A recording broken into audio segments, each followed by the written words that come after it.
Hi అండి, అందరికీ నమస్కారం. Welcome back to Sneha IQ. Andhra Pradesh ఎన్నికల సమయంలో టీడీపీ కూటమి అనేక హామీలు ఇచ్చింది.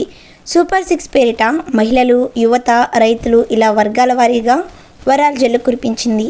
అయితే ఏపీ ఎన్నికలు పూర్తయి కొత్త ప్రభుత్వం కొలువుదీరి 6 నెలలు గడిచిపోయింది.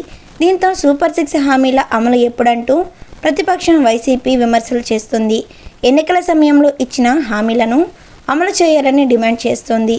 ఈ క్రమంలోనే సూపర్ 6 హామీల్లో ఒకటైన అన్నదాత సుఖీభవ పథకంపై ఆంధ్రప్రదేశ్ వ్యవసాయ శాఖ మంత్రి కింజరాపు అచ్చెన్నాయుడు కీలక వ్యాఖ్యలు చేశారు. సోమవారం పార్వతీపురం, మన్యం జిల్లాల్లో అచ్చెన్నాయుడు పర్యటించారు. మన్యం జిల్లా ఇన్ఛార్జ్ మంత్రిగా అచ్చెన్నాయుడు ఉన్నారు. ఈ హోదాలో తొలిసారి మన్యం జిల్లాలో పర్యటించారు. ఈ సందర్భంగా మాట్లాడిన అచ్చెన్నాయుడు అన్నదాత సుఖీభవ పథకంపై కీలక వ్యాఖ్యలు చేశారు. త్వరలోనే రైతుల ఖాతాల్లో 20,000 జమ చేస్తామని చెప్పారు. ఆంధ్రప్రదేశ్ రాష్ట్ర ఆర్థిక పరిస్థితి బాగోలేకున్నా రైతులకు అనేక కార్యక్రమాలు చేపడతామని చెప్పారు. అలాగే సూపర్ 6 హామీలను అన్నింటినీ తప్పకుండా అమలు చేస్తామని స్పష్టం చేశారు.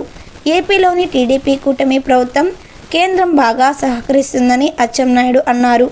6 నెలల్లోనే రాష్ట్రంలోని అన్ని వ్యవస్థలను గాడిలో పెట్టామన్నారు. అందరూ ఆశ్చర్యపడేలా పథకాలు అమలు చేస్తున్నట్లు అచ్చెన్నాయుడు చెప్పుకొచ్చారు. మరోవైపు ప్రకృతి విపత్తులతో నష్టపోతున్న మామిడి రైతులకు ప్రభుత్వం అండగా ఉంటుందన్న అచ్చెన్నాయుడు రైతన్నలకు మేలు చేకూర్చే విధంగా మామిడికి పంటల బీమా అమలు చేసేందుకు వ్యవసాయ బీమా సమస్యలను ఎంపిక చేసినట్లు ట్వీట్ చేశారు.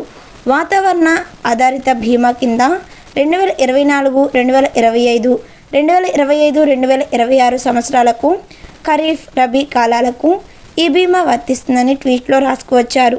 మరోవైపు అన్నదాత సుఖీభవ పథకం కింద అర్హులైన రైతులకు ఏడాదికి 20,000 ఇస్తామని ఎన్నికల సమయంలో టీడీపీ అధినేత నారా చంద్రబాబు నాయుడు గారు హామీ ఇచ్చారు. ఇదే విషయాన్ని మేనిఫెస్టోలో కూడా ఉంచారు.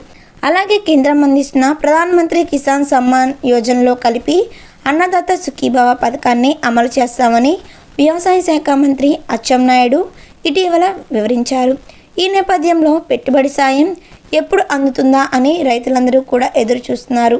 సో చూసారు కదా వ్యూవర్స్, మనకైతే 2025 సంవత్సరంలో ఈ యొక్క అన్నదాత సుఖీభవ పథకానికి సంబంధించిన 20,000 రూపాయలు అనేది రైతుల ఖాతాల్లో జమ చేస్తామని అచ్చెన్నాయుడు గారు అయితే చెప్పుకొస్తున్నారు. మరి దీనిపై మీ అభిప్రాయం తప్పకుండా కామెంట్ సెక్షన్లో కామెంట్ చేయండి. మరి ఇలాంటి ఇన్ఫర్మేషన్ వీడియోస్ కోసం వెంటనే మన స్నేహ ఐక్యూ ఛానల్ని సబ్స్క్రైబ్ చేసుకోండి. వీడియో నచ్చితే తప్పకుండా లైక్ చేయండి. అలానే చంద్రబాబు నాయుడు గారి పాలన ఎలా ఉందో కూడా కామెంట్ సెక్షన్లో కామెంట్ చేయండి. Thanks for watching.